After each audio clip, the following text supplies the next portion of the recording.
est une agence qui est spécialisée dans tout ce qui est communication digitale. Donc, on a des services de renforcement de capacité. Donc, on organise des ateliers et des bootcamps de renforcement de capacité dans la sous-région et en Côte d'Ivoire. On a un service de veille digitale pour faire de l'écoute social média et de la veille de contenu. On développe également des solutions. À cet effet-là, le 27 mars, on organise notre premier atelier sur Abidjan qui aura pour thème le social media business. Donc, l'idée, c'est d'apporter des solutions à tous les responsables marketing, des social media managers, des responsables de marque sur tout ce qui est changement au niveau des réseaux sociaux. On est souvent dépassé par tout ce qui arrive en termes de technologie, en termes de méthodes. Donc, au cours de cet atelier du 27 mars-là, l'idée, c'est de vous apporter ces solutions-là et discuter en même temps de vos problématiques sur les réseaux sociaux que vous rencontrez. Donc, l'atelier aura lieu le 27 mars, c'est en une seule journée. Il va coûter 250 000 et le bonus, c'est que vous aurez un accompagnement de 2 semaines suite à cet atelier-là. Pourquoi c'est important de participer à cet atelier? Parce que, bien évidemment, je serai le formateur. Vous allez rencontrer également pas mal de personnes importantes qui peuvent devenir des partenaires pour vous demain. Et c'est très important en 2026 d'être à jour dans tout ce qui est communication digitale parce qu'aujourd'hui, avec la réduction des budgets, c'est devenu un levier assez important pour attirer des leads qui sont qualifiés. On a M. Franck Amel Touré qui vient de se connecter. Franck, bonjour, j'espère que tu vas bien.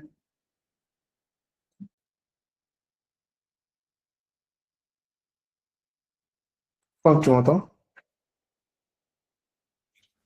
Ton micro est fermé.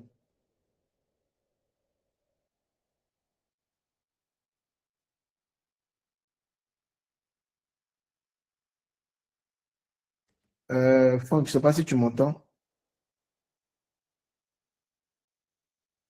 Allô? Attends, je déconnecte ça.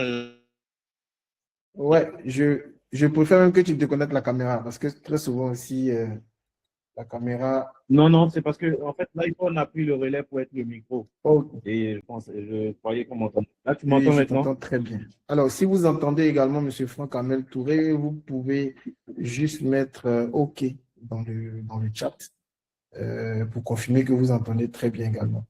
En attendant que le second guest puisse se connecter, Franck, on va juste passer à une petite présentation de toi.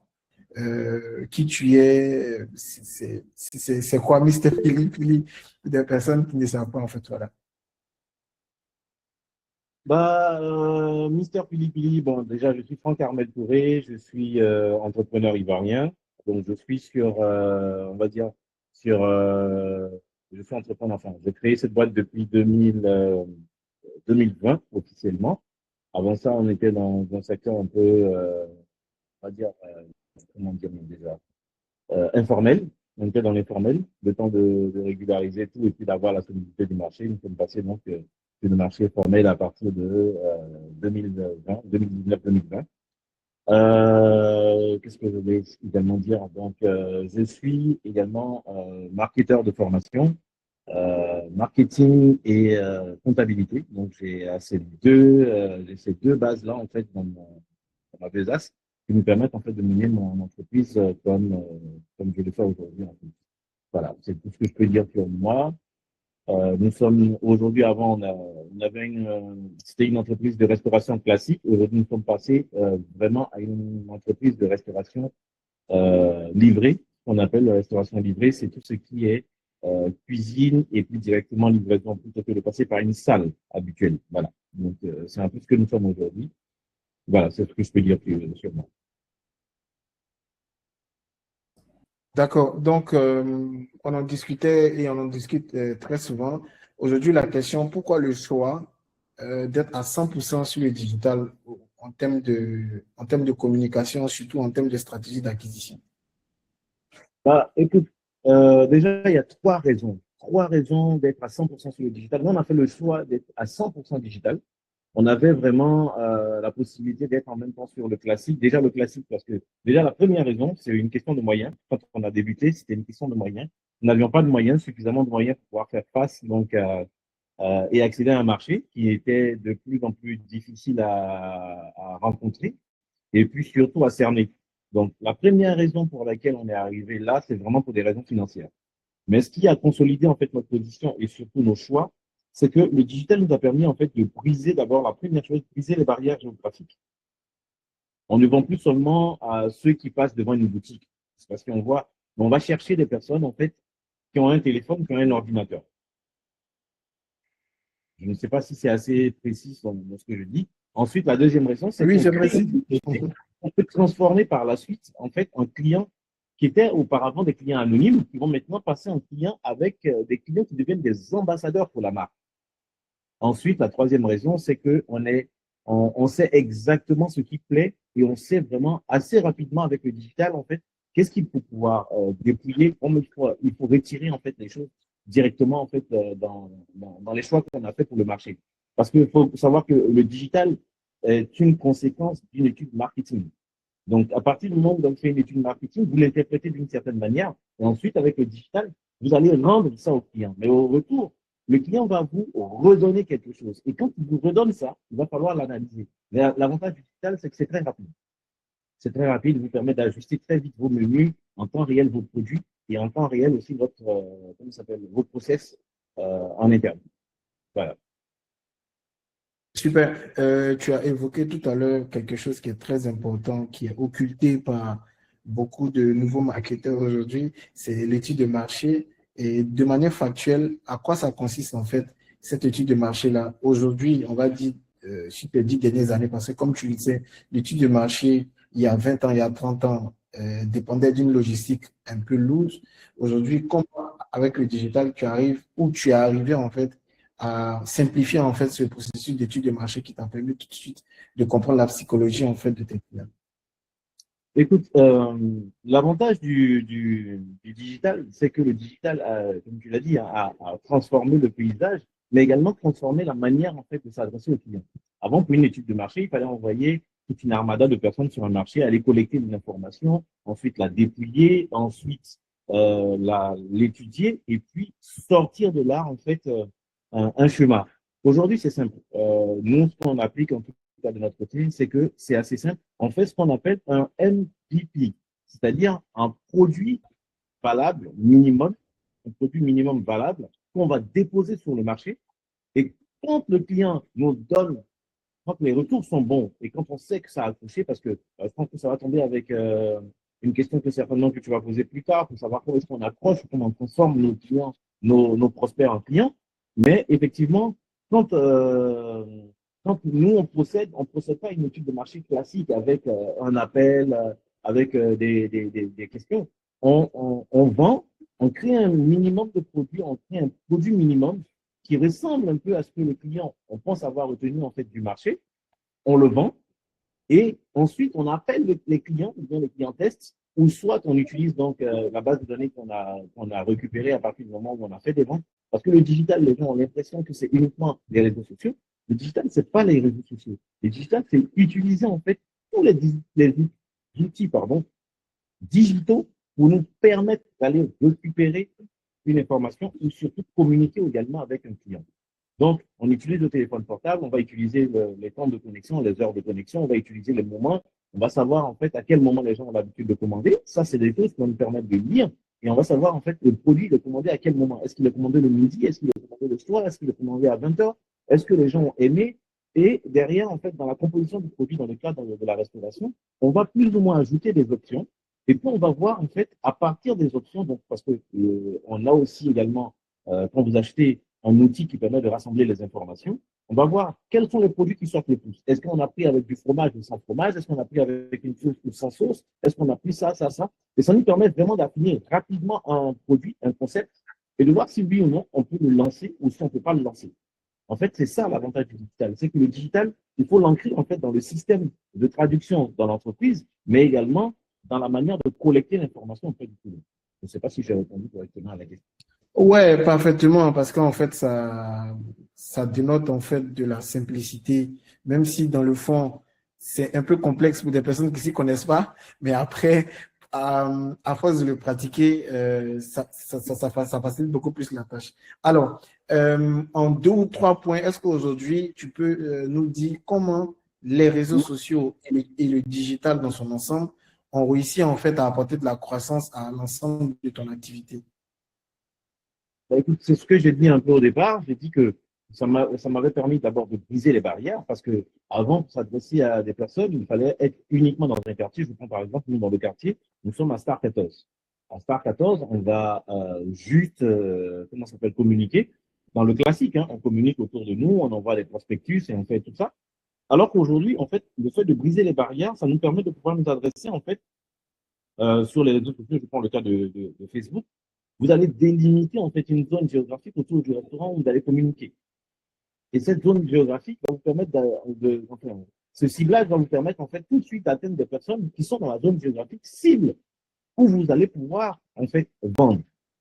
Donc ça vraiment, ça nous a apporté parce que ça nous a permis en fait de gagner du temps et surtout de nous adresser assez rapidement à une communauté.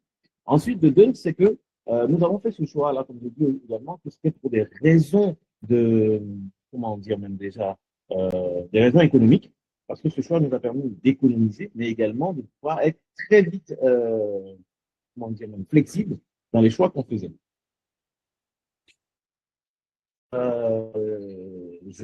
Pardon, tu peux reprendre un peu le dernier volet de ta question, parce que je crois que j'ai perdu Oh un oui, petit peu. oui, on parlait toujours de la partie croissance, que la croissance, pour toi, Oui, elle est beaucoup plus chiffrée. Donc, oui, de manière factuelle, comment le digital et les réseaux sociaux ont réussi à apporter de la croissance? Non, la croissance, c'est le nombre de ventes. Et tout à l'heure, tu as évoqué un point qui est assez important, c'est au niveau du message, au niveau géographique. Et comme tu le disais, ça ne sert à rien d'aller chercher des clients loin. Le digital t'a permis de s'y construire en fait ton message déjà pour toucher les gens de ta zone. Deuxième chose, tu as dit que la data que tu exploites grâce au digital et grâce à des outils digitaux te permet aujourd'hui de comprendre en fait le comportement de tes consommateurs, de tes clients, et c'est aussi un levier qui te permet d'apporter de la croissance. Après, je ne sais pas si exact. tu as un autre point encore à Non, ajouter, non, sinon c'est on passe. ça, c'est totalement ça. Et comme j'avais dit, c'est l'agilité en fait et la data. Je veux juste rajouter en fait que sur le digital, l'une des choses, peut-être ma petite pierre à l'édifice de ceux qui nous écoutent, sur le digital, il y a une chose qu'il ne faut pas oublier, c'est que le digital, c'est pas les réseaux sociaux. Le digital, les réseaux sociaux en font partie. Donc, il ne faudra pas oublier que votre or véritable dans le digital, c'est la donnée. Ça ne sert à rien de faire du digital si vous n'avez pas de données. Parce que c'est cette donnée-là qui, bien utilisée, bien organisée, bien orchestrée, bien interprétée, peut vous permettre en fait de faire de la croissance, j'ai presque envie de dire, quasi illimitée. Voilà. Super, super. Et tu as pleinement raison. Alors, dis-moi, je ris déjà en posant la question parce que tu es un habitué des sans faute parce que tu aimes tellement faire beaucoup de tests. Alors, quelle a été l'erreur, entre guillemets, l'erreur digitale en fait qui t'a le plus coûté d'argent? Voilà. Ou celle que tu considères vraiment comme une grosse erreur aujourd'hui dans l'ensemble de tes actions sur le digital par rapport à ton business? La plus grosse erreur qu'on a eu à effectuer, c'est d'avoir eu la première erreur, parce qu'on a été lancé, nous, on nous a connu quelques, je pense qu'on peut dire 1 ou 2 ans après qu'on se soit lancé. Donc, les premières parties de notre expérience, c'était purement une erreur. C'est-à-dire qu'on a passé notre temps, en fait, à communiquer en ciblant uniquement, en fait, ça a été notre force à partir de la première année. Ça a été notre force de communiquer à partir de la news, du newsjacking. Et ensuite, on est resté un peu positionné sur ça. Après, on a compris en fait que en utilisant que le suivant de la newsjacking, on avait été un peu imité par tout et par rien en même temps sur les réseaux sociaux. Ça nous a noyés. Ça a été vraiment la plus grosse erreur. Et aujourd'hui, on a essayé donc de changer le tout pour avoir une identité réelle en fait. Et cette identité, elle tourne autour du produit. C'est-à-dire que on préfère aujourd'hui faire parler une image qui donne envie de manger que de faire, aujourd'hui, la newsjacking, elle représente à peu près 1% de notre process de communication, et même plus même à ce point. Mais avant, c'était pratiquement du 100%. Donc ça a été vraiment la plus grosse erreur, mais ça a été en même temps une plus grande leçon parce qu'on a compris en fait que euh, ça nous a servi comment ça s'appelle, de moteur pour être connu sur les réseaux sociaux, parce que c'était pas légion en son temps, mais par la suite, ça nous a noyé en fait dans une masse et il fallait tout le temps se réinventer. Alors qu'aujourd'hui, on communique moins sur les réseaux sociaux, mais on communique de façon qualitative. Voilà, c'est ce que je peux dire. Super. Je pense que la question qui arrive, c'est une question qui est vraiment factuelle parce que on entend beaucoup de choses, beaucoup de théories. Toi, tu es la preuve palpable en fait de tout ce qui est pratique et opérationnel. Alors, comment toi, tu es arrivé à transformer les vues en vente physique? Alors, d'abord, ce que j'ai toujours coutume de dire dans le digital, il faut éviter de confondre en fait les réseaux sociaux comme étant une page de vente. Mais il faut utiliser le réseau social comme un réseau qui vient, comment dire même déjà, pour créer d'abord une communauté et pour mettre en fait votre communauté dans l'élan de votre produit. Si vous arrivez sur les réseaux sociaux, que vous créez en fait un produit et que ce produit-là, enfin, vous avez une communication sur votre réseau social qui n'a rien à voir avec votre produit. C'est vrai que vous drainez du monde, vous avez une communauté là-bas, mais qui n'a en tout point rien, aucun rapport avec votre produit. Vous allez avoir une bonne page sans pour autant avoir de bonnes ventes. Vous pouvez avoir des millions de vues ou des millions d'abonnés, mais vous n'aurez pas forcément de bons produits. Et ça, c'est vraiment le choix technique qu'il va falloir apprendre à faire. C'est-à-dire de faire un ciblage, comment ça s'appelle, un link entre votre produit et votre communication et la manière d'animer votre communauté. Donc, il ne faut pas partir donc, de juste une stratégie pour avoir une stratégie, mais il faut partir du produit et puis tourner autour du produit pour pouvoir l'animer. Je prends par exemple le cas de Philippe Nil. Pour nous, l'idée était de comprendre que quand on est entre amis, il faut communiquer, en fait, chez nous, c'était le bien recevoir, si vous voulez. L'idée, c'était d'abord de savoir recevoir. Donc, quand on communiquait sur Mister Philippe, c'était toujours d'apporter ce qu'on appelle en Côte d'Ivoire du béret. Quelque chose qui allait faire parler, quelque chose qui allait faire taguer un ami vous dit, ah, tu as vu, voici telle situation et autre. Je me rappelle les tout premiers éléments où on avait fait une com, c'était celle de la robe jaune poussin dans le mariage de, je ne sais plus, c'était un Zuluman, un truc comme ça. On avait fait ça. Et ceux qui n'avaient pas vu l'information sur First Magazine en son temps sont venus sur notre profil et ils ont utilisé ça. L'idée pour nous, c'était la convivialité qu'il y avait autour des repas. C'était cette convivialité qu'il fallait créer sur les réseaux sociaux. Donc, c'est vraiment comme ça qu'on a fait. Et c'est vraiment comme ça qu'on peut réussir, en fait, à convertir des clients qui vont se sentir concernés par l'univers de votre marque et non pas uniquement une façon de communiquer. Parce qu'il y a beaucoup de personnes qu'on voit aujourd'hui qui ont de très bonnes façons de communiquer, mais vraiment de très bonnes façons de communiquer, mais qui ne peuvent pas faire de vente parce que simplement, elles ne linkent pas le produit et comment ça s'appelle, leur communication, parce qu'il n'y a pas vraiment ce lien-là. Je communique bien, je suis fort en communication, c'est vrai, mais je ne fais pas le lien sur le volet qui peut intéresser mon produit dans la manière dont je communique. Je ne sais pas si c'est aussi clair. Super. Est-ce qu'aujourd'hui, avec du recul, tu arrives aujourd'hui à mettre en place un framework? Parce que je sais que tu aimes bien les frameworks, que ce soit au niveau de la partie stratégique ou opérationnelle. C'est vrai aussi que toute stratégie s'adapte à son temps et à l'écosystème qui évolue. Mais est-ce qu'aujourd'hui, en termes de structure de communication digitale, pour attirer des clients qui sont qualifiés, est-ce qu'aujourd'hui, toi, tu as un framework? Le framework, il est plus au niveau de la fréquence de communication. C'est parce que l'idée, c'est ça. J'avais pris un community manager et une équipe en fait avec laquelle j'ai travaillé où on avait plus un système, c'est-à-dire par exemple, je prends un exemple, on était 100%, comme je vous avais dit, on était 100% newsjacking, on est passé par, il faut une période, dans une semaine, il fallait par exemple apprendre à communiquer sur la communauté, une fois sur la communauté, une fois sur le produit, deux, trois fois sur le produit, euh, une fois sur des informations essentielles qui concernent l'entreprise. Donc, on ne pouvait pas venir comme ça dans la semaine parce qu'on avait eu une information, une autre jacking qui était intéressante, venir poster un truc directement pour dire ah mais tiens voilà je vais faire ça, ça va faire rire la communauté. Non. Donc on a changé, on a mis un peu plus. C'est pas vraiment un framework parce qu'aujourd'hui c'est plus vraiment un calendrier, un système éditorial qu'on a mis en place, mais c'est pas véritablement un framework. Parce que aujourd'hui, je pense qu'on a envie de dire, les Ivoiriens ont vraiment beaucoup plus d'imagination. On ne va pas se jouer les plus créatifs. On a encore des choses à apprendre, vraiment beaucoup de choses à apprendre. Donc, je n'ai pas encore établi en fait un framework direct comme ça. Il peut s'avérer que si on l'étudie à distance, on peut voir en fait un filigrane, un truc en filigrane, mais c'est pas forcément pensé en tant que tel pour le moment. D'accord. On va déjà terminer avec ça et puis passer au deuxième guest avant de revenir vers toi pour une ou deux dernières questions.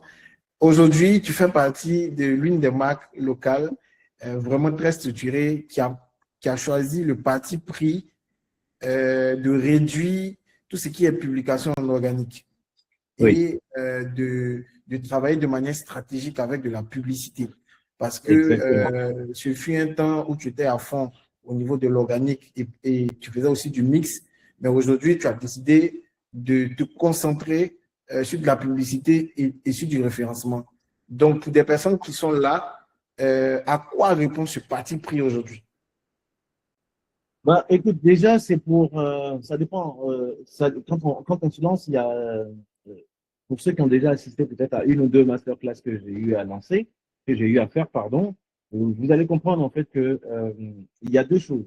Quand on arrive sur un marché, il y a le moment où on joue les troublions.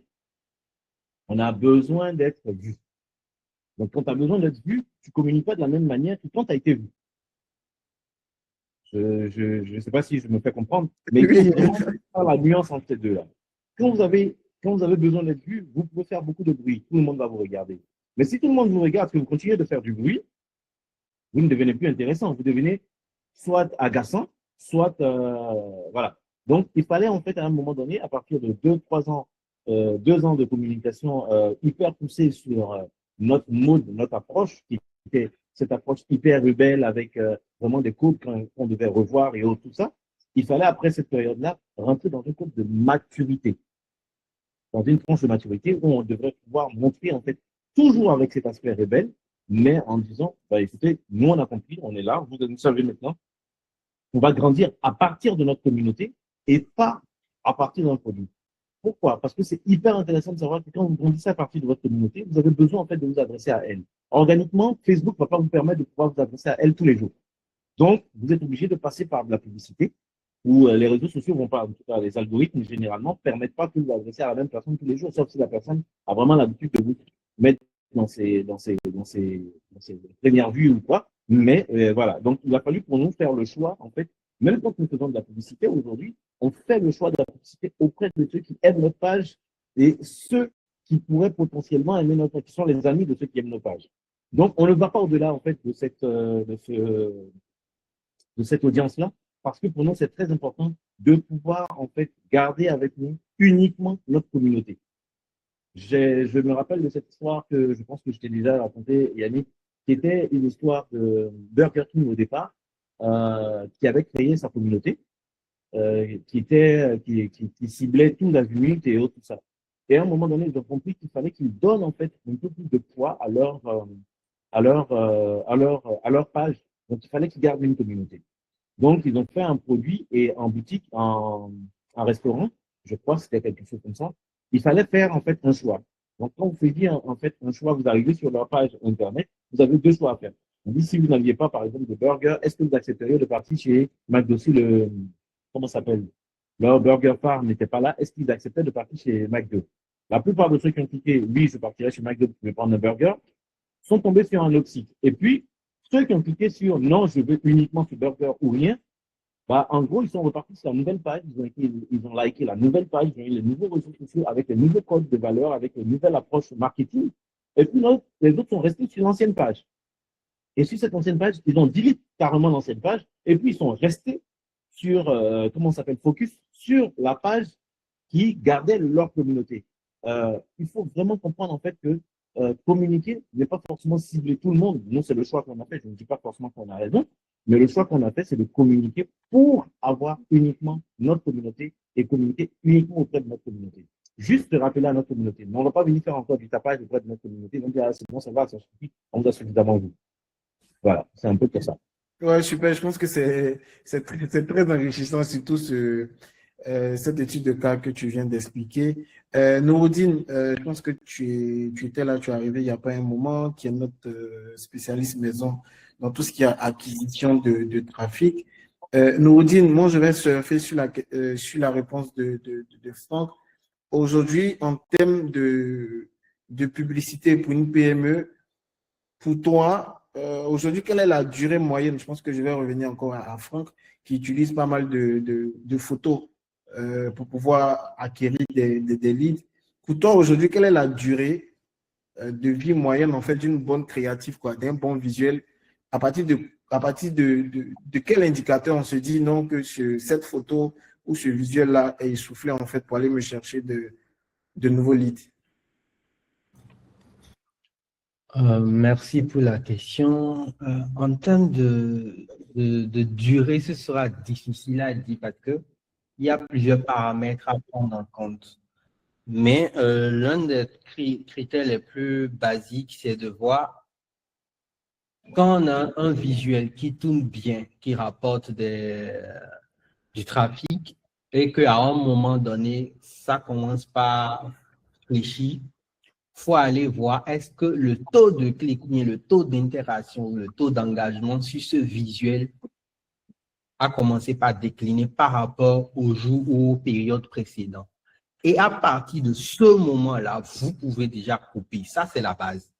Maintenant, d'une autre manière, puisque tout à l'heure, quand Franck parlait, il a parlé de l'importance de tout ce qui est stats en matière de digital. Maintenant, l'autre unité de mesure, c'est une unité de mesure un peu bancale, qui est souvent utilisée par les entreprises de grosse distribution, telles que l'industrie pharmaceutique, bien les grandes compagnies agroalimentaires. C'est quoi? Ils se disent quoi? Que eux, quand ils ont une publicité, ils affichent cette publicité-là au moins 2 fois par semaine sur une durée minimale de 3 semaines. Ce qui revient en tout à 6 impressions. Donc, ça, c'est l'unité de base. Donc, plus vous allez au-delà, on considère qu'à partir de 4,5 répétitions sur cette période-là, on commence par saturer l'audience. Là, c'est un peu plus technique. C'est pour ça que je me suis appesanti à donner la première approche qui est quand le taux d'engagement baisse. Sinon, il y a d'autres manières, mais c'est un peu plus compliqué si les gens ne sont pas familiarisés avec toutes ces techniques-là, ils risquent de s'y perdre. Donc, je préfère que les gens retiennent que pour pouvoir couper une publicité et tout, à partir d'un certain moment, il faut déjà regarder la variation du taux d'engagement à la baisse pour pouvoir prendre cette décision. Super.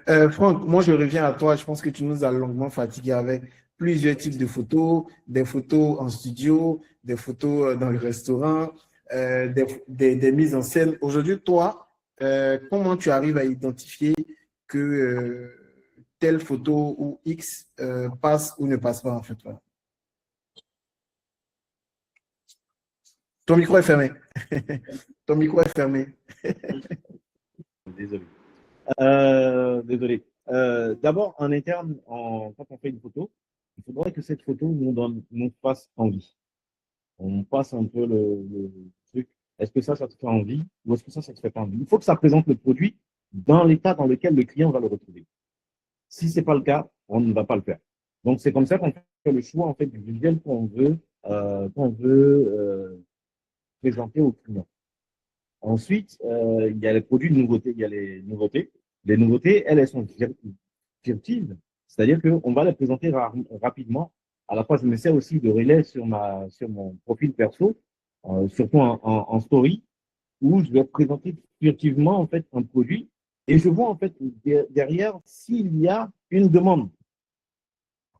Parce que faut savoir que mon profil professionnel, entre guillemets personnel professionnel, qui est Pili, sert également en fait à faire vraiment un système de tri, savoir si j'ai une attente. Souvent, je m'en sers quand je poste des stories, j'essaie de voir en fait s'il y a un retour.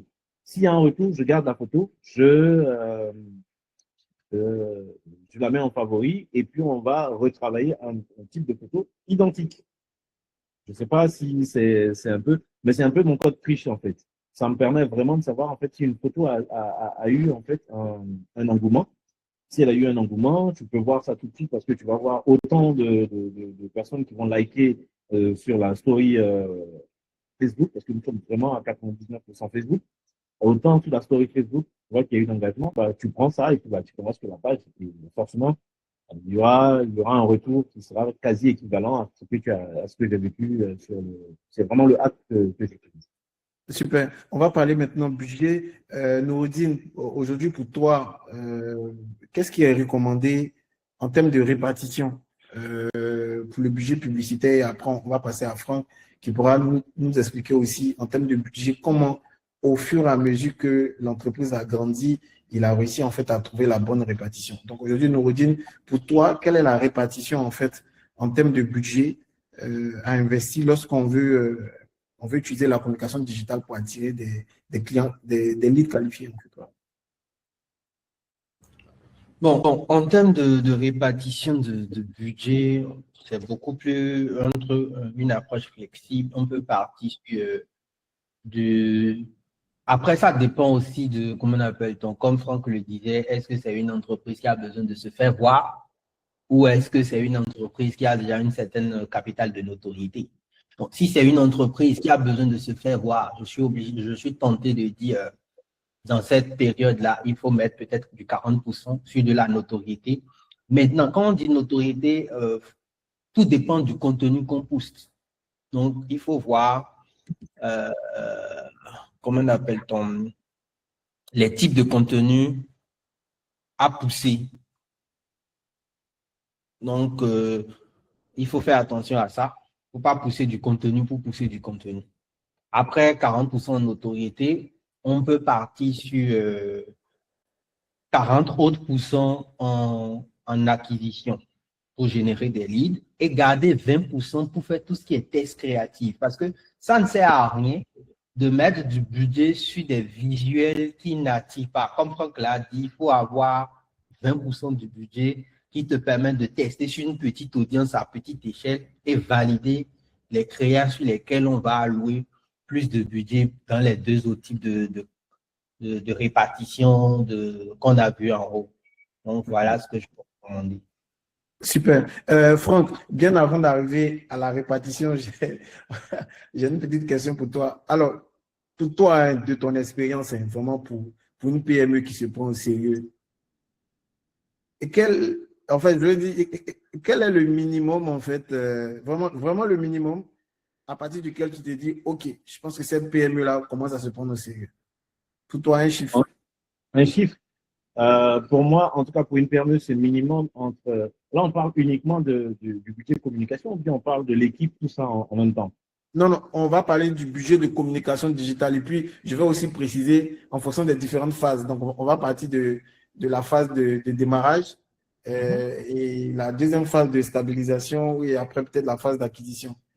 Pour toi, en fait, à partir de quel moment tu te dis, oui, cette PME-là, elle est assez ambitieuse, quoi. Pour moi, à partir du moment où, déjà, comme il a précisé, ça dépend vraiment de la période où on est. Nous, on avait misé sur de l'organique parce que derrière, on voulait vraiment des personnes qui s'engagent pour le produit. De véritables ambassadeurs qui allaient nous coûter très peu, pas qui allaient nous coûter très peu, mais qui allaient être vraiment de véritables aimants à ce qu'on s'appelle pour d'autres clients. Donc, ce qui a fait que ça nous a permis vraiment au départ de faire ce choix-là. Mais, pour moi, en fait, on commence à se prendre au sérieux qu'à partir du moment où on est dans un volet financier qui est aux alentours de 800 000, entre 500 000, 800 000 et 1 million Mensuel? mensuel. Ok, d'accord, super. Je pense qu'on ne va pas continuer. C'est mieux comme ça de s'arrêter là. Parce Entre que... 5, voilà. Mais si vous avez déjà une portée organique derrière qui est vraiment solide, je me dis 300, 350 000, ça reste, ça reste Ok, d'accord. Alors, donc, on va terminer cette première phase avec la question de la répartition. Comment a évolué en fait la répartition de ton budget au fil des années, en fait, voilà. Bah, je pense que tu me connaissais au départ, j'étais pour du 1 € par jour ou parfois 30 € par mois. C'était vraiment ça. C'était comme ça qu'on est évolué. Donc, le budget était très restreint au départ. Comme j'ai dit, on était vraiment sur de l'organique. Et puis, il faut savoir qu'on était au tout début où l'algorithme n'était pas aussi perfectionné. Donc, on pouvait exploiter encore certaines failles au niveau algorithmique. Mais au fur et à mesure, les réseaux ont bouclé en fait un système qui fait qu'aujourd'hui, en partie, si tu veux communiquer, il faut communiquer ce que tu as envie de communiquer, mais il va falloir mettre, en plus de la stratégie, de l'argent sur la table. Ce qui est tout à fait évident, hein, Tout à fait. c'est leur façon à eux de gagner de l'argent, donc on va pas l'en vouloir. Donc j'étais à 30 € par jour, 30 € pardon, par mois auparavant, donc pendant les 2 premières années où on était vraiment sur de la news jack. Et puis, on est passé au fur et à mesure crescendo sur des budgets de 100 000 francs mois, ensuite 250 000, et puis après 350 000. Et aujourd'hui, on peut osciller on tourne autour de ce budget-là. Et c'est pas, ça dépend. Franchement, Tout à fait. on essaie vraiment de savoir si on a des périodes où on ne va pas communiquer. On a des périodes où on va communiquer parce que derrière, c'est bien de pouvoir faire, et ça, c'est ce qui est un peu difficile parfois quand on communique sur les digital, mais c'est bien de pouvoir faire, en fait, de se poser des questions sur l'efficacité, en fait, de la campagne qu'on a faite. Parce que quand vous finissez de faire une campagne, il y a des campagnes qui vont tenir de janvier jusqu'à décembre. Elles sont en fil variable tout le long de l'année. Et puis, vous avez des campagnes que vous allez lancer, vous allez booster comme ça de temps en temps pour voir, en fait, et il va falloir parfois arrêter pour prendre, en fait, le recul et pour regarder, en fait, ce que la campagne a pu apporter. Est-ce qu'elle a apporté un surplus ou pas? Le surplus ne va pas forcément réagir. Nous, on a remarqué chez nous que plus tu vas faire une publicité dans une semaine, mais la semaine qui suit, c'est là où tu vas voir l'impact en fait de la publicité. Parce que c'est comme si en fait les gens avaient déjà leur budget, ils avaient déjà reparti ça. Bon, là encore, je pense que ça dépend du type de produit, mais je veux dire, le truc n'est pas du tac au tac. Et c'est ce qui un peu peut décourager en fait les nouveaux arrivants sur le digital. Ils se disent dès que je mise, il faut que j'ai tout de suite un rendement. Alors que parfois, quand vous misez, il vous faudra du temps pour récupérer en fait l'intérêt. Parfois, vous allez avoir des gens qui vont revenir vers vous parce qu'ils ont fait la capture d'un ancien poste, une ancienne publicité. Tout à fait. Pas parce qu'ils sont allés chercher, mais c'est ça qu'ils ont capturé depuis ce jour-là. Et puis vous montrent, ils disent, mais ça là, vous avez dit qu'il y avait tel pub. Oui, mais c'était tel jour. Mais oui, mais moi, c'est ça que j'ai vu. Donc voilà, c'est pour dire que parfois, il faut tenir compte de ça. Je ne sais pas si j'ai répondu aussi également. Ouais, tu as répondu. Une chose, en termes de répartition dans ton budget de fonctionnement, quel est le minimum de pourcentage que représente aujourd'hui la communication digitale?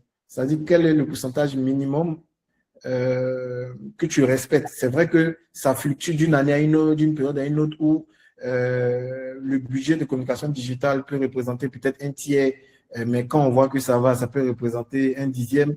Mais quel est pour toi, au fil des années, avec le recul, tu te dis non, il y a un minimum de pourcentage que je dois accorder en fait à la communication digitale. Aujourd'hui, la communication digitale fait partie, en fait, la communication déjà, c'est 30%. Ça, il faut savoir. 30% pas 30% du CA, mais 30% en fait de tout ce qui est, quand on dit dans la communication, c'est tout ce qui est recherche, développement, communication et tout ça, c'est dans les 30%. Et vous avez la communication elle-même qui est aux alentours, pour moi, hein, de mon côté, de 10-15%. Ensuite, dans les 10-15%, vous avez chez nous le digital qui prend 10%, des 15%. Ok, 10% de budget de fonctionnement, ouais. Le digital, c'est 10% presque 10% du CA. C'est pas rien. Ah, c'est pas rien. Mais je ne vais pas parler du CA, on va éviter le CA.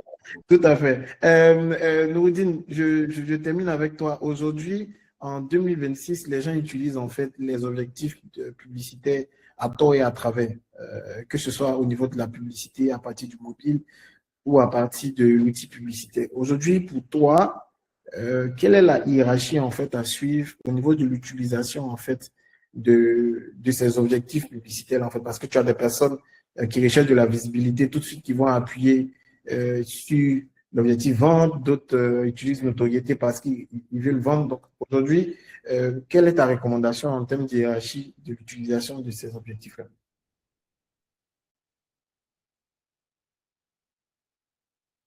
Je crois qu'il a coupé son micro. Oh, bon, après, répondre directement comme ça en termes d'hierarchie, ce sera un peu compliqué parce que tout dépend déjà de la stratégie à long terme de l'entreprise. Par exemple, si, comment appelle-t-on, l'entreprise a une stratégie de communication et de publicité sur un an plein et a défini les périodes, des trucs là, en fonction de ça, on peut faire jouer ce qu'on appelle la notion de concomitance et de, comment appelle-t-on, il y a la concomitance et puis il y a jouer dans le temps avec l'effet de conversion ou bien l'effet de retour sur investissement publicitaire différé. Tout à l'heure, Franck en parlait que tu peux faire une campagne là tout de suite et que c'est une semaine ou 2 semaines après que tu as les résultats. Donc, c'est en fonction de tous ces éléments qu'on pourra faire savoir quel type de campagne, quel objectif de campagne on priorise dans un premier temps pour que ça puisse préparer le terrain pour servir le second objectif.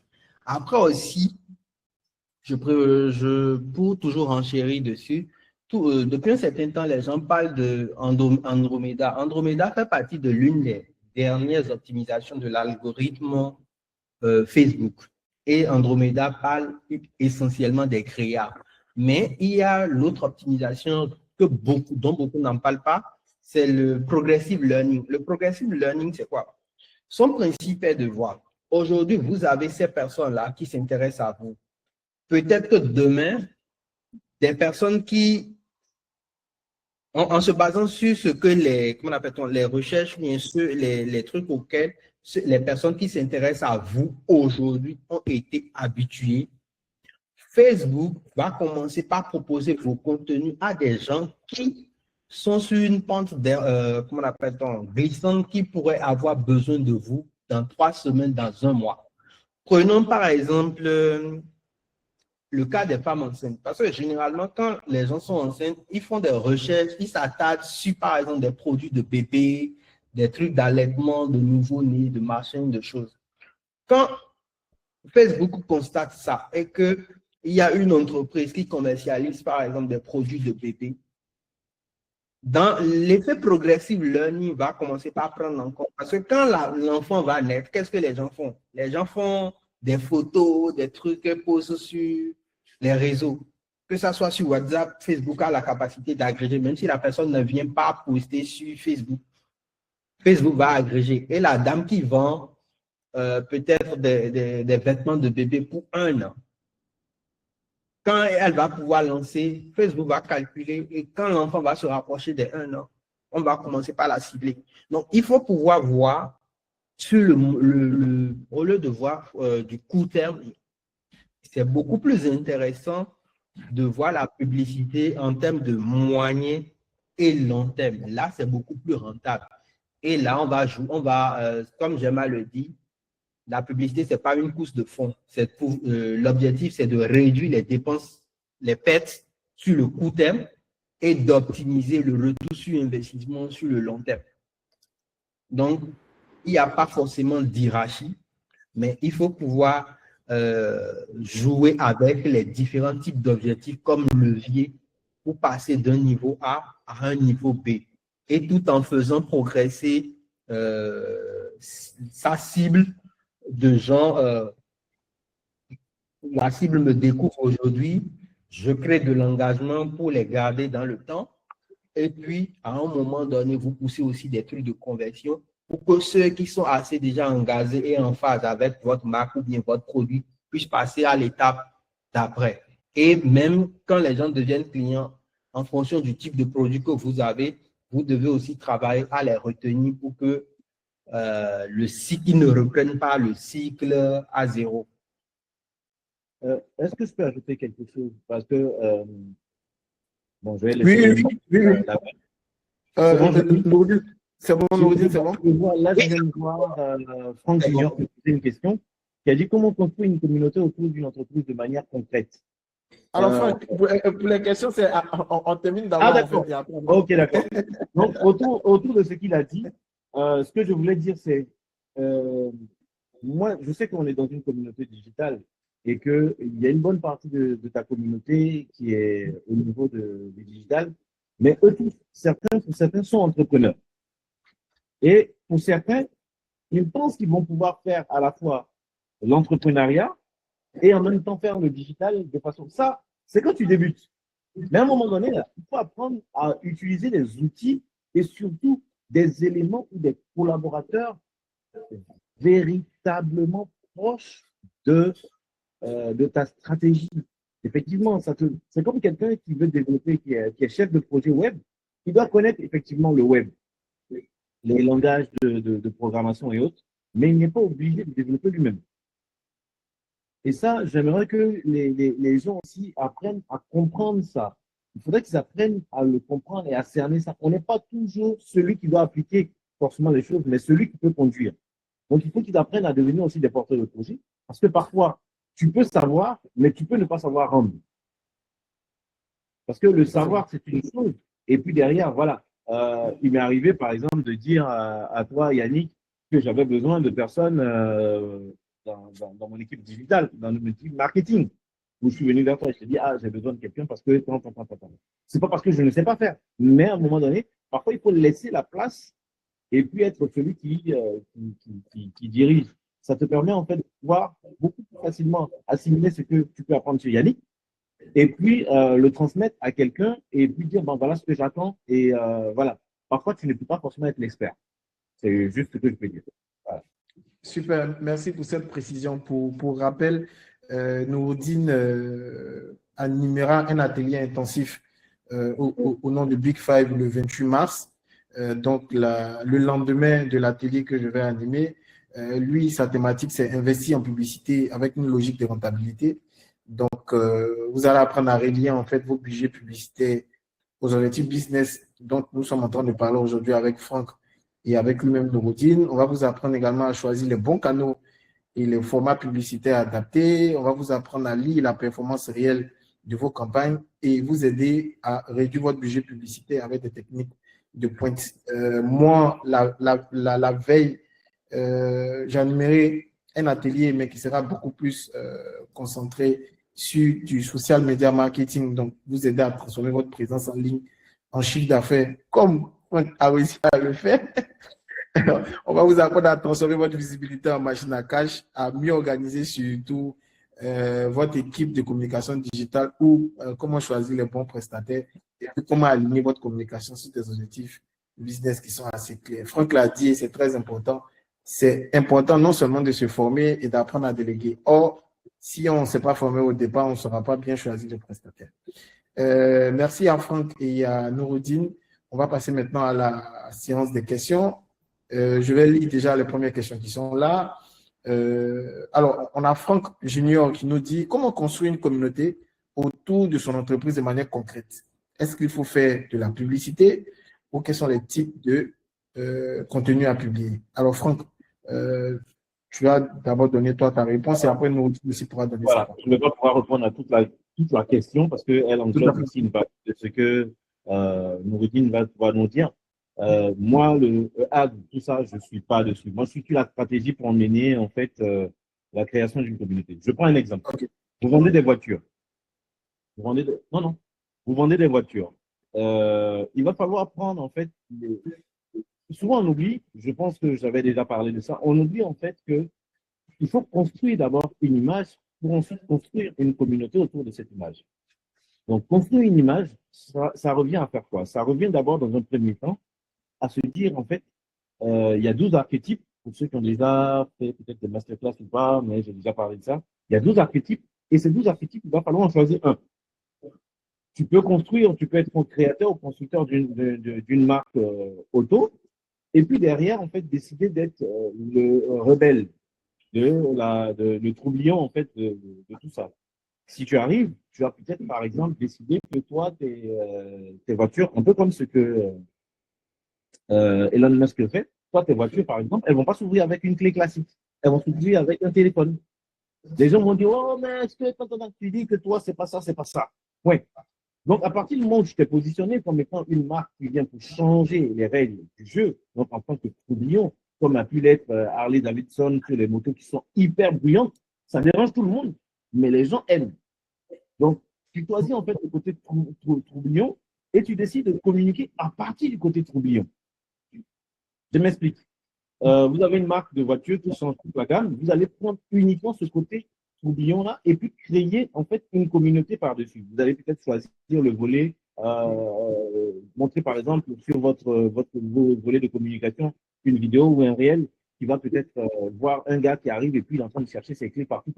Et puis il y a juste quelqu'un qui a son smartphone et puis qui déclenche ou bien qui fait. Enfin bref, vous pouvez montrer ça. À partir du moment où vous montrez ça, vous montrez aux personnes, en fait, qui font partie, en fait, d'une communauté des gens qui veulent se simplifier la vie.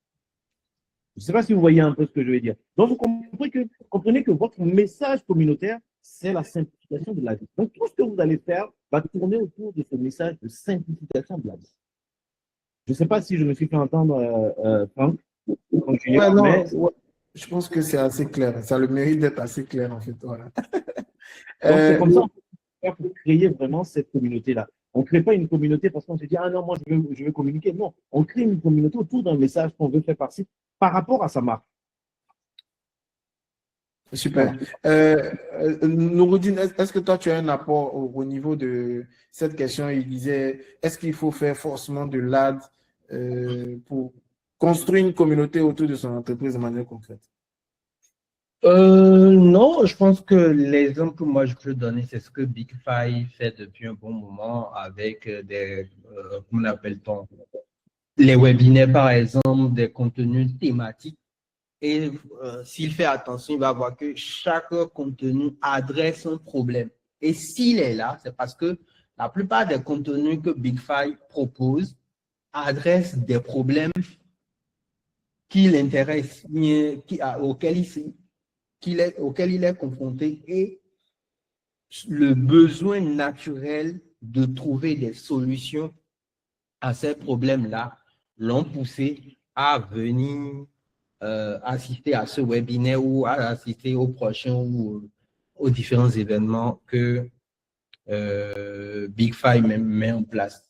Donc, voilà aussi une manière de créer une communauté, c'est d'identifier un problème épineux que les gens rencontrent et de poser ce problème de façon claire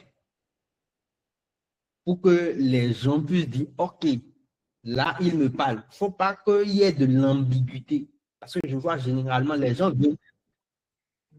veulent régler 10 000 problèmes à la fois. Non, vous pouvez prononcer un seul problème, un seul pain point. Et tellement vous communiquez autour, ça s'amplifie et ça devient une évidence. Et tout à l'heure, je disais, quand on parlait de contenu, je disais qu'il ne faut pas poster pour poster. Le contenu, dans ce cas, dans ce cas d'espèce, il y a le contenu d'identification. Et ce contenu permet d'attirer les bonnes personnes. Donc, on met en avant les problèmes, les situations vécues, les erreurs que ces personnes font. Là, ça les attire. Après, pour les rassurer de qui on est, on fait maintenant les contenus d'expertise, comme ce webinaire-là, parce que je pense qu'en semaine, Big Five essaie de produire du contenu pour voir les meilleurs trucs qui s'est passé dans la semaine passée. Il y a des études de cas. Ça répond aux problèmes, au type de contenu d'identification qui met l'accent sur des problèmes. Après, il y a les contenus d'expertise comme ceci, des webinaires, des études de cas et tout. Après, il y a les contenus de preuve qu'on peut faire pour renforcer la crédibilité, pour montrer que on a travaillé pour tel client, on a conseillé tel client et voilà les résultats qu'on a obtenus. Après, il y a les contenus d'action qui sont des offres et au niveau de l'offre aussi, il faut que l'offre soit, comment on dit, Claire? voilà, que Claire l'offre soit, et adapté surtout aux besoins pour lesquels on propose une voilà, solution. voilà, l'offre doit être claire, adaptée et désirable. Les gens doivent pouvoir désirer l'offre et l'offre doit pouvoir aussi se distinguer parmi ce que les concurrents proposent. Comme le piment de Voilà. Mr. Pili. Exactement. Et pour rester sur ce qu'il disait, c'est vraiment, il faut apprendre aussi à être vraiment unique. Il faut vraiment apprendre à avoir une valeur ajoutée unique. Parce que j'avais souvent un tableau que j'aimais bien montrer, un tableau de business avant de valider un produit, avant de valider même une communication, qui montre en fait une unicité. Et à partir de la promesse que vous allez faire au client, justement, à partir de cette promesse-là, pour créer la communauté. On ne crée pas une communauté pour créer une communauté, mais on crée une communauté avec la promesse qu'on fait au client.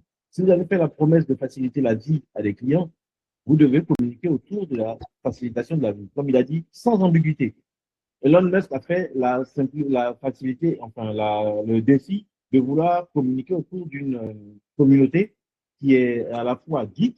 Donc déjà, il a fait un choix. Il a fait le choix d'une communauté très geek qui est portée sur la technologie et l'évolution et qui pense que l'humain est à même de devenir en fait un cyber-humain dans l'avenir. Donc quand vous voyez la communication, quand vous voyez les produits de Elon Musk qui sortent, ben, ce sont des produits qui tournent autour de ça, la communication qui tourne autour de ça. Vous ne pouvez pas venir dire non, je fais ça, et puis derrière, vous allez faire des véhicules qui tournent encore avec du gasoil ou avec de l'essence. C'est pas possible. Lui, il est projeté dans l'avenir, il prend l'avenir pour le ramener dans le présent, et ça, c'est ce que lui il fait.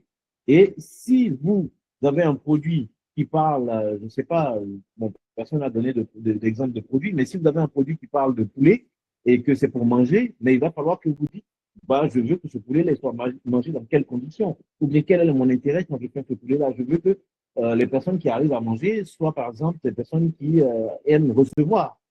Donc, quand j'aime recevoir, qu'est-ce que je fais quand je reçois?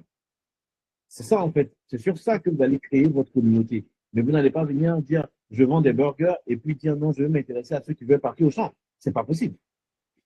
Voilà. Ok, d'accord, super. Il y a Franck qui avait posé une autre question, mais je pense qu'on a déjà répondu à la. Oui, oui, oui, très bien, très bien, très bien. Franck avait posé une deuxième question, mais je pense que dans l'explication de la question précédente, il y a eu déjà des éléments. Il disait pour une entreprise qui recherche de la visibilité, une entreprise qui veut être connue sur le marché, quels sont les types de pubs qu'il faut lancer. Je pense que Franck, tu as eu notamment à donner ton exemple en expliquant les différentes phases. Donc, je pense que c'est assez clair.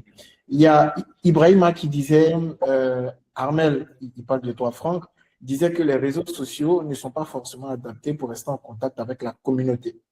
Alors, il te demande quels sont les canaux alternatifs et comment structurer en fait la communication concrètement sur ces canaux-là.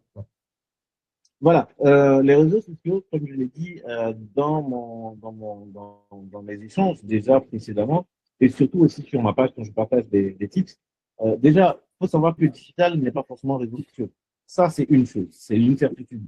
Donc, quand vous voulez déjà vous engager dans le réseau, sur le digital et surtout sur les réseaux sociaux, il va falloir, dans le digital, prévoir en fait un outil pour pouvoir consolider les données que vous avez et un outil également pour pouvoir vous adresser à votre communauté. S'adresser à sa communauté, c'est pas uniquement, je pense que Yannick Boca, tu peux confirmer, parce que c'est un client de PDP, tu peux confirmer que parfois tu as déjà eu des appels ou des liens où on t'a demandé d'aller donner ton avis sur comment tu avais trouvé ton repas et tout ça. Donc, c'est souvent, en fait, ce que nous faisons, nous, de notre côté. Garder le lien avec sa communauté, c'est pouvoir, en fait, garder toujours un contact digital avec cette communauté. Je prends un exemple. Nous, on a une base de données. Donc, du coup, ça veut dire que quand vous vendez, il faudra déjà, la première chose qui fait même déjà le digital, c'est la base de données. Donc, quand vous cherchez, il faudra garder en tête, en fait, la notion de lead. À partir du moment où vous avez un lead, cette personne qui est dans cette communauté, qui était une personne lambda, devient un pion. Et ce pion, vous allez maintenant vous adresser à lui en utilisant plusieurs canaux. Bon, il dit que, bon, moi je suis pas totalement d'accord avec l'approche quand il dit que les réseaux sociaux ne permettent pas de rester en contact, mais si, parce que vous avez des personnes qui vont venir, qui vont vous écrire régulièrement et autres, tout ça, et qui vont vous dire, ah oui, aujourd'hui je voudrais commander. Mais sur ton site internet, ou si tu n'as pas de site internet, comment tu veux que les personnes puissent arriver si elles parlent uniquement que sur les réseaux sociaux? La personne, elle peut te voir sur les réseaux sociaux, mais commander sur ton site internet. Donc, si elle commande sur ton site internet, elle laisse une trace, elle est toujours avec toi. Et si elle laisse une trace avec toi, elle a toujours la possibilité derrière, en fait, de recevoir des informations de ta part. Des SMS, ça aussi, c'est de la communication digitale. Des emails, ça aussi, c'est de la communication digitale.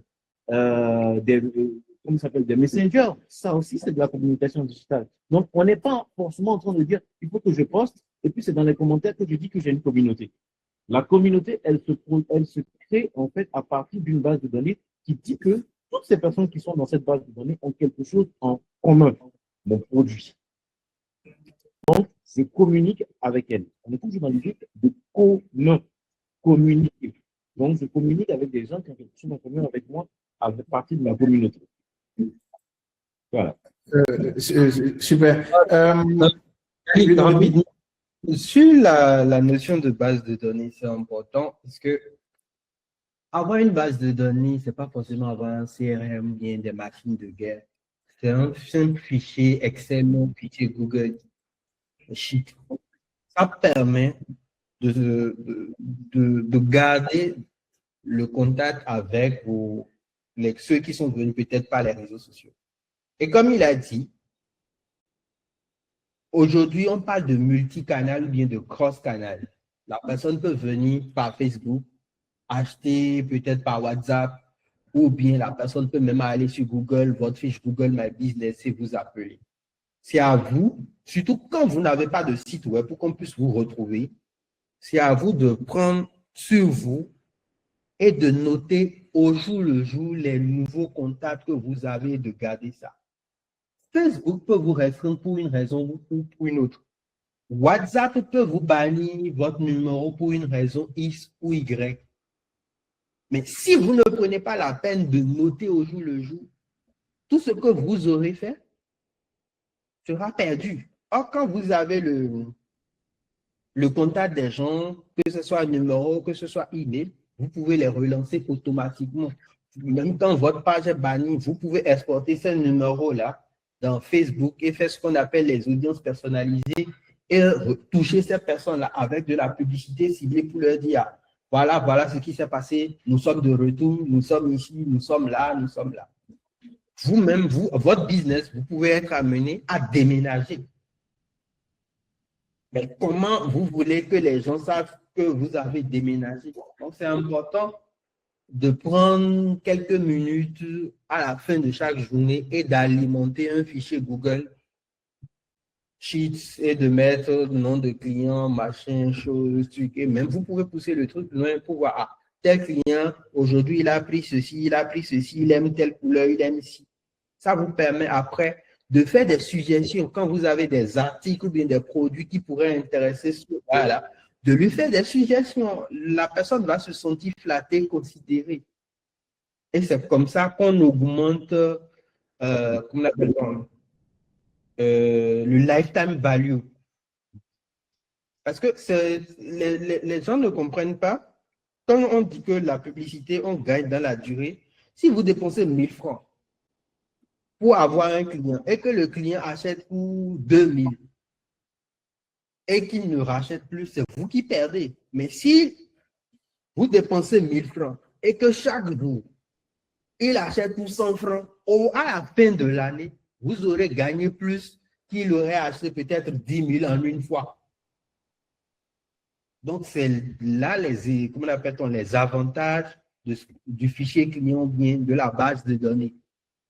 Donc, c'est ce que je voulais ajouter sur ce point-là. Ok, super.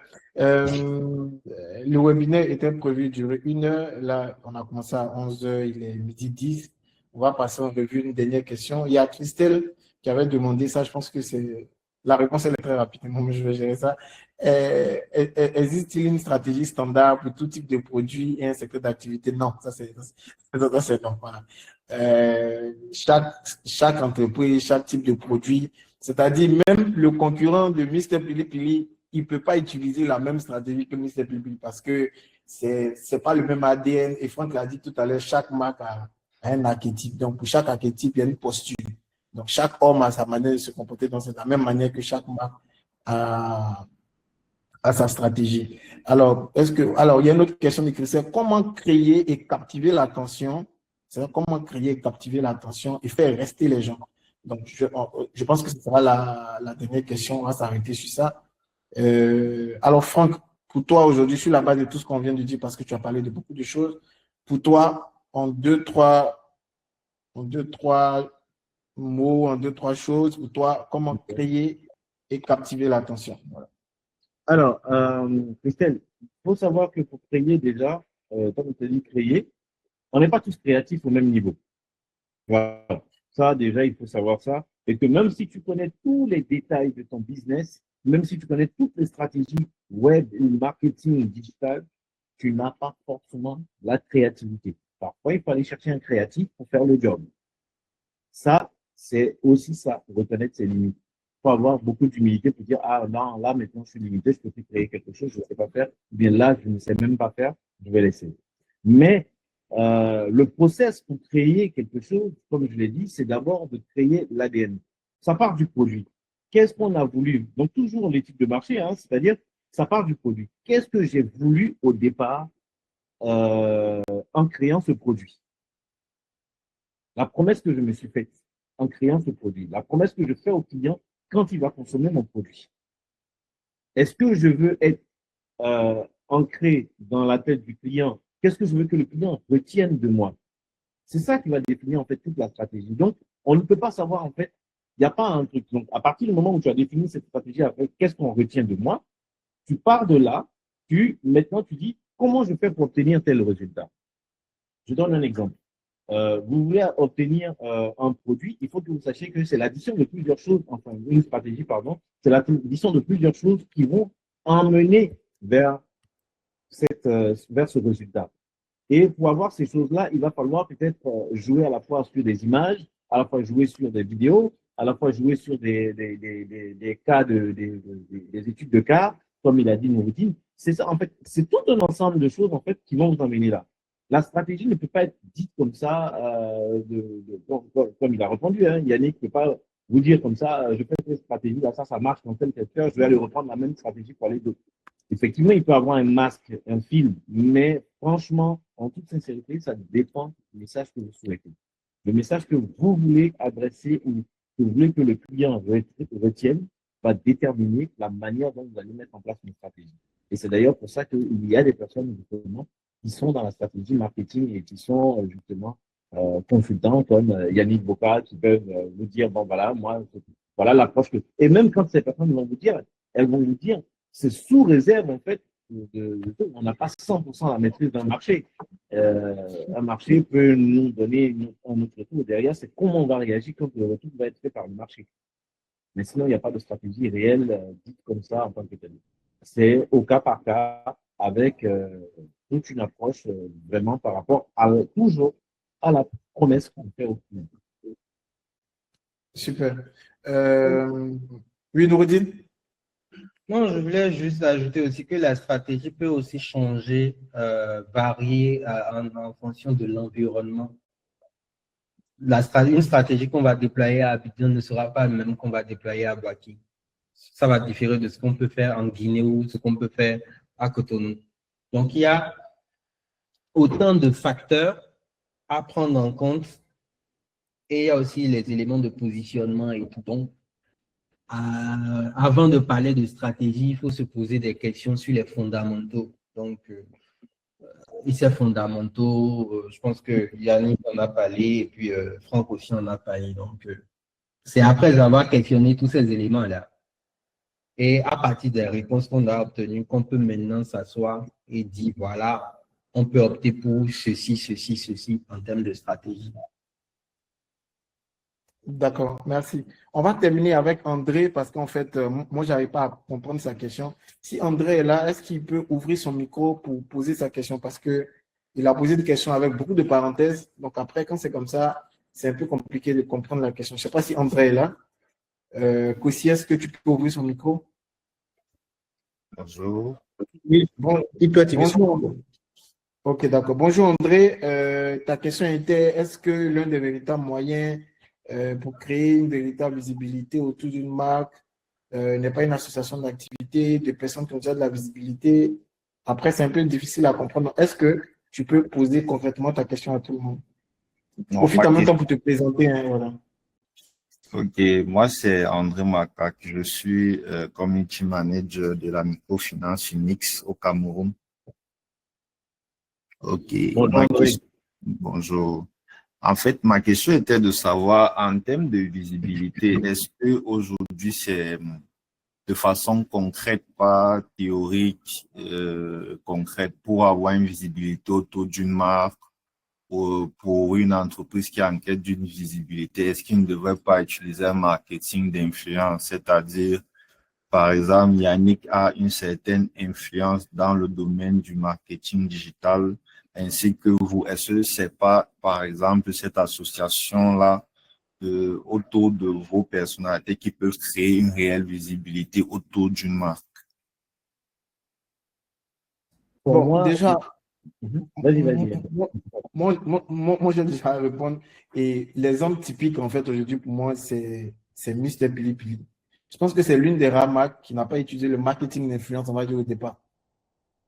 Après, il est là, il pourra aussi témoigner. Donc, je pars du principe qu'une stratégie, c'est une réflexion avec un plan d'action. Et dans le plan d'action, c'est un mix de plusieurs choses à la fois. Donc, il y a l'organique, il y a le sponsorisé, il y a le marketing d'influence, il y a du référencement, il y a tout ce qui concerne la partie expérience client. Donc, c'est un ensemble de leviers, mais ces leviers-là, on les utilise en fonction des moyens à notre disposition et puis en fonction de l'opportunité et en fonction de ce qui sera beaucoup plus réceptif par rapport à la cible, par rapport à l'environnement. Donc, oui, c'est un ensemble de choses, c'est pas seulement qu'une seule chose qui permet d'avoir de la visibilité. Et puis par derrière, il faut savoir que il ne faudrait pas mettre en place une stratégie qui va nous apporter de la visibilité stérile. Parce qu'il y a beaucoup d'entreprises qui sont dans cette démarche-là. Visibilité, visibilité, mais après un mois, quand tu demandes est-ce que cette visibilité vous a permis de capter des prospects qualifiés? Non. Est-ce que cette visibilité vous a permis d'avoir au moins des gens qui sont intéressés par le produit? Non. Donc, la visibilité pour la visibilité, où on donne de l'argent à des influenceurs pour faire du bruit et à la fin de la journée, on n'a pas de prospects qualifiés qui peuvent nous permettre d'avoir une base de données qu'on peut relancer grâce encore à de la publicité. Non, moi, je ne suis pas d'accord avec ce genre de stratégie-là. Mais pour répondre à ta question, pour moi, c'est un ensemble de choses. Voilà. Franck, je te laisse terminer. Oui, tu l'as bien dit, c'est un ensemble. C'est pour ça que ce que je voulais lui dire, c'est que tout est combiné. Il n'y a pas de si je prends un influenceur, est-ce que c'est bon ou est-ce que c'est pas bon. Personnellement, nous, pour partager mon exemple, j'ai plusieurs chanteurs qui sont très bien connus sur la scène internationale comme sur la scène nationale. J'ai des personnalités politiques, mais à aucun moment j'ai utilisé une image ou qui que ce soit. Personne, même certaines personnes sont venues me dire, ah, mais tu n'utilises pas un tel, il a telle communauté, il a tel. Pour moi, c'est pas la stratégie. Parce que je pense que j'ai déjà dit ça à Yannick à plusieurs reprises. Pour moi, la star, c'est mon produit. La star, c'est mon produit. Donc, si quelqu'un d'autre est plus star que mon produit, ça va être problématique. Mais c'est mon choix. D'accord? C'est mon choix. Et c'est une stratégie toujours de rebelle. Donc, parce que nous, on a une image rebelle. Donc, c'est toujours cette stratégie de rebelle de dire, bah non, nous, quelqu'un ne va pas être plus star que le produit, mais en réalité, ça n'a rien à voir avec ma personne, côté personnel. Mais derrière, c'est de la stratégie qu'on utilise. C'est vrai que c'est difficile parce que parfois, vous avez de grandes personnes qui viennent, qui mangent et qui font des photos et qui ont envie tout de suite d'aller de déposer. Ils vont faire je cite celle que j'appelle ma petite sœur Josée, la chanteuse, qui elle régulièrement va manger et puis va poster sur Facebook. Non, même pas sur Facebook, sur Snapchat, elle va poster. Il y a d'autres encore qui le font. Il y a des joueurs qui le font. Il y a des joueurs très connus qui le font. Mais derrière, nous, on n'a jamais utilisé ça ou exploité ça parce que on a toujours trouvé que c'était pas forcément le filon qu'on voulait avoir. Il y a des gens même qui disent, vous prenez. C'est un choix. C'est vraiment un choix. Super. Noureddin, tu as un truc à dire pour terminer là-dessus ou tu penses que les éléments de réponse ont été déjà assez exhaustifs? Oui, oui, tout ça, comme ça revient à ce que je disais et tout, il faut poser les fondamentaux. Après, choisir un truc ou un autre. En plus, on peut partir sur le fait de ne pas utiliser des influenceurs à une période de la vie de l'entreprise et que à une autre période, on en ressent le besoin. De toute façon, la stratégie n'est pas statique, elle évolue en fonction des contingences et des contraintes du temps. Donc, est dit.